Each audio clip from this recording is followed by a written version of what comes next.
So I was born and raised in Philadelphia, Pennsylvania. I come from a smaller family, so it's my parents, Ted and Michelle, and my younger sister, Caitlin. We were very close growing up, all of us in a tight-knit community within the home. I suppose the faith element of my life started when I went to Catholic school. That's really where I was exposed to the name Jesus, to the person of Jesus, to the Catholic faith, to the sacraments. That's where I made my sacraments, sacraments of initiation, sort of in second grade, First Holy Communion, sixth grade confirmation.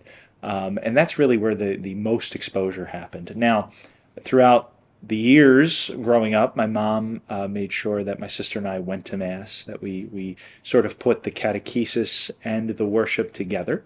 But I'd say the main influences in my life, the main people who sort of inspired me, who introduced different aspects of prayer in my life, the Rosary, the Stations of the Cross, devotions to saints, came from my grandparents, both on my dad's side and on my mom's side. My dad's parents being from Philadelphia, my mom's parents being from New York City and North Jersey, sort of that area of influence. And again, with all of them coming from various ethnic backgrounds, European ethnic backgrounds, I was exposed to all elements of the faith that really inspired me and helped me realize that this was something important, that this was something worth believing in, right? That Christ was somebody who was important, somebody worth listening to. And I think that's where it started. I remember second grade was really where I thought about this guy named Jesus in a very serious way. And I wanted to impress him because he was kind, he was good, and I wanted to imitate that with my friends and with the people that I interacted with growing up. So, again, growing up, going to Catholic elementary school, the main exposure that I had to priests within the church was diocesan priests. And this is a very big moment in my vocation story. When I was in sixth grade, I made my confirmation, and I met with the Monsignor of the parish to have confession and then sort of talk about the sacrament. I had missed a retreat that was going on with my class a couple weeks ago, whatever. I met with the Monsignor of my parish for the sacrament of reconciliation and for a discussion about the sacrament of confirmation. And after reconciliation, we talked, and he asked me the question, "Are you a generous person?" And I said something along the lines of, "Oh yeah, I help my friends when they're out from school, and I give them the work that they missed when they were out." He says, "No, no," and then he charitably explained what real generosity was. Then he said to me, "The reason I ask you is because I think you're a generous person, and generous people make great priests, tend to make great priests." That kind of floored me. I was kind of shocked. I never, at that point, to that point, of course, I knew who the priests were. I respected the priests, but I don't ever think I considered myself being a priest in that moment very seriously. So it was a very shocking moment in this vocation story. But I'll say that with my exposure to diocesan priesthood in the Archdiocese of Philadelphia, we have a wonderful history of sort of religious orders and men and women religious being present in the city. So I was exposed to the Jesuits at a young age. I was exposed to the De La Salle Christian Brothers. As a matter of fact, that's where I went to high school. La Salle College High School was run by the De La Salle Christian Brothers. The Redemptorists, we have St. John Newman, who was a Redemptorist saint and fourth bishop of Philadelphia. So I had seen and understood sort of the different play between diocesan priesthood and religious priesthood.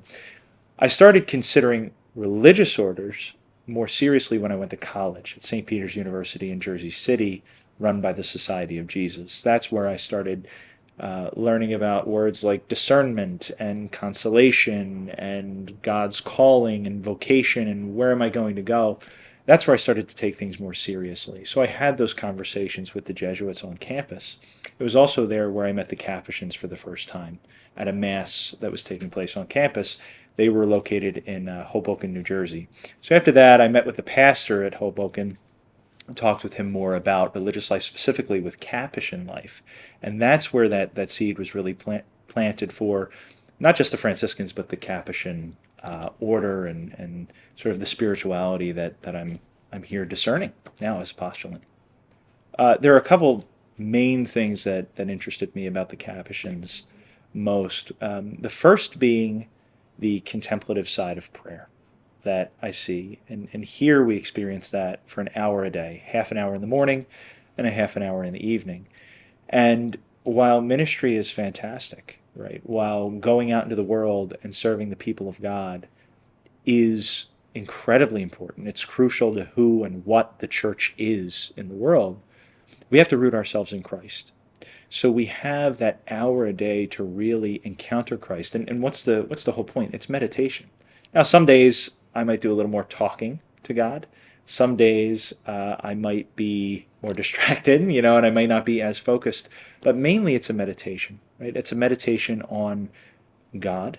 It's a meditation on Christ, sitting with him, meditating on his beauty, meditating on his love, on his mercy, but also meditating on his creation, right? Sometimes you sit, you get the image of a meadow, or you get the image of being in the mountains, and you're encountering God in that creation throughout that meditation. So it's important to root ourselves in that prayer so that we can go out and do the work that we do. So I think that was the primary thing that really inspired me to sort of apply and join the Capuchins.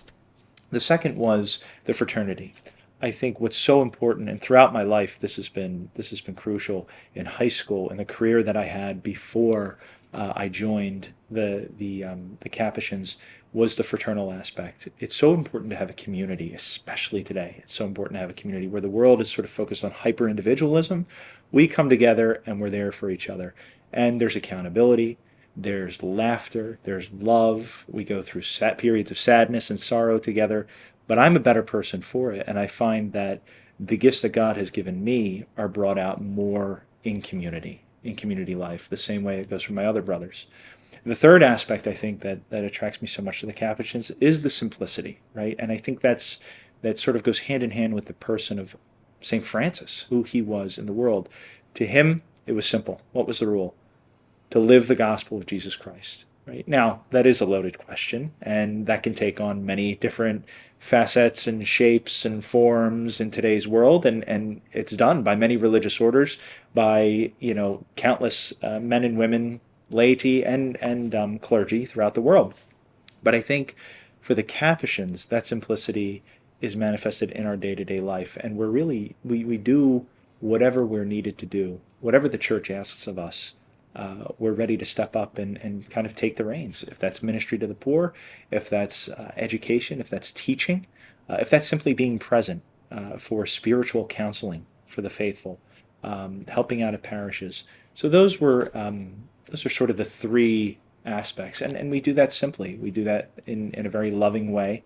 There's no grandiose, and I think that's great. There's no huge egos here that I have to compete with, and that's huge for my discernment and for why I'm here. I think it's funny, after I had that initial encounter with the Capuchins, that was when I was a freshman in college. I was ready to join, I was excited, but then I talked to my family about it, and they were, I'll say, less than enthused about my vocation. So I sort of pushed it down for a few years, and I didn't really bring it back until my senior year, when I started considering it more seriously. And then I encountered the Capuchins again at a major conference that takes place every year. And it was there where I met my vocations director. And he invited me to a come and see that took place in the province that I joined. And I can tell you that I've discerned with another religious order fairly seriously that I called it off with them. In the end, it just wasn't where I was being called. It wasn't where Christ was calling me. So I went to this come and see with the Capuchins. I walk in, and I sit at the dinner table, and I realized that this is where I'm meant to be. It felt like I was at home when I went on that come and see. And throughout that weekend, I mean, we were laughing with the guys. We were, all the guys that I was talking with them about their vocation stories, listening to conferences on Capuchin saints, on the history of the Franciscan order. All of that sort of came together and helped me realize that is where I was meant to be. So after that come and see weekend, I applied. I asked for an application, and by the grace of God, I'm here today. So, yeah. So the day-to-day is very busy as a postulant. We wake up early in the morning to have our half an hour meditation, and then we pray together, morning prayer, and go to Mass. After that, we have classes for about 2.5 hours. And then after some lunch, we go off to ministry for 2.5 hours, where I work with the homeless at St. Ben's, and provide on Sunday nights. I provide the meal. I help out at the community meal, and then Monday through Wednesday, I work with the shower ministry and laundry ministry, and it's been incredibly rewarding. After that time for ministry in the afternoon, we come back. We have our evening meditation and evening prayer, followed by community dinner, which is always a great time. And then we kind of conclude the evenings with sort of a half an hour of community time, talking about the day. How was your day? What's going on? And it doesn't necessarily have to be about the life that we're living. It could be about anything. It's a fun fact that somebody has to bring up. It's a joke that somebody has to tell. It's just living the life with your brothers, again, in that sort of radical simplicity that St. Francis calls us and asks us to live in the rule. But sort of a day in the life right there. Keeps you busy, but it's great. And I think it's hysterical when we just went home for Christmas break, and when you go out into the world and people ask you questions, it's funny some of the things that they have to come up with. Well, can you watch TV? Can you go out and do things? Yeah, we can do things. I mean, how else are we going to get to know each other than coming together and watching a movie, or going out together for a meal, or just having that time to wind down? It's very important for us. And that's what sort of hones and sharpens the fraternity. That's what makes us closer brothers, and I think that's important. And that goes in line with the vision of St. Francis and in the vision of the Franciscans and the Capuchins. Yeah. Certainly one of the blessings is the built-in time for intentional prayer throughout the day. And it's really a blessing. It is a wonderful thing to have that time to sit with Christ for at least an hour a day, over an hour a day, and worship Him through the liturgy, through meditative prayer. It's also an incredible blessing to have such a large community, right? To be around, because there's various personalities and there's different people that I can go to at different times. You're not stuck with the same people trying to make things work, but I can go around and talk to different people and kind of get out of myself and go, maybe go somewhere with this group, come back and hang out with this group. So I think the variety of our fraternity, the variety of personalities, the variety of gifts that others bring to the table has been such a blessing. And it's been great for me because it's drawn so much of that, of God's grace, out of me.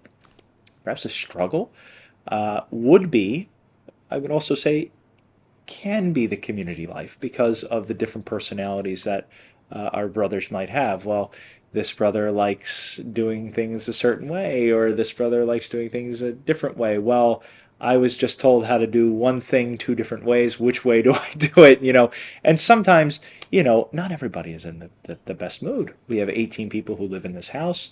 Not everybody's going to be having a great day. So I think, the struggles can be working through that, and then coming to that brother who might be struggling and saying, hey, I notice things seem a little rough right now.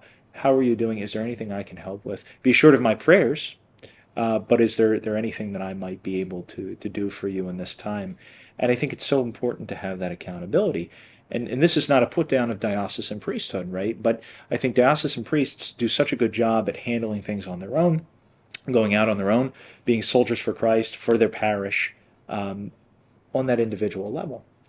They certainly understand the aspect of community, but we have that intentionally all the time, which I think is so important to holding people accountable, to helping people through difficult times. But it can be a struggle. It can be a struggle when you deal with various types of personalities who have very strong opinions about things. And that can vary from sports to politics to different ways and styles of worship, and it's good because it's worth it for me, because it helps me become a more rounded person, right, when it comes to the spiritual life, and going out into the world. This is so important, this formative process, because the way I might like worshiping, the way I might like doing things, is not going to be the way that the world is when I go out to minister in the world. So it's important to learn those lessons and those different ways now, because it will help me in the long run. Wherever the Lord calls me to be, wherever He wants to send me, I will go. And what I've learned throughout this year of postulancy is that there are going to be many times, there are going to be many places where I feel uncomfortable, where I might be brought out of my comfort zone. but it's not about me. And God knows what I need. And it's amazing to see that through time, God is going to draw the gifts that I have out of me to make the ministry great, to make the ministry beautiful and wonderful and pleasing to Him. I think that's what's most important. That's where I see myself. Now, I will tell you, um, one of the reasons I was so attracted to the Capuchins and to the Franciscans, one of the reasons I love this province particularly, is the work with the homeless. Right, that's been something that's been so important for me.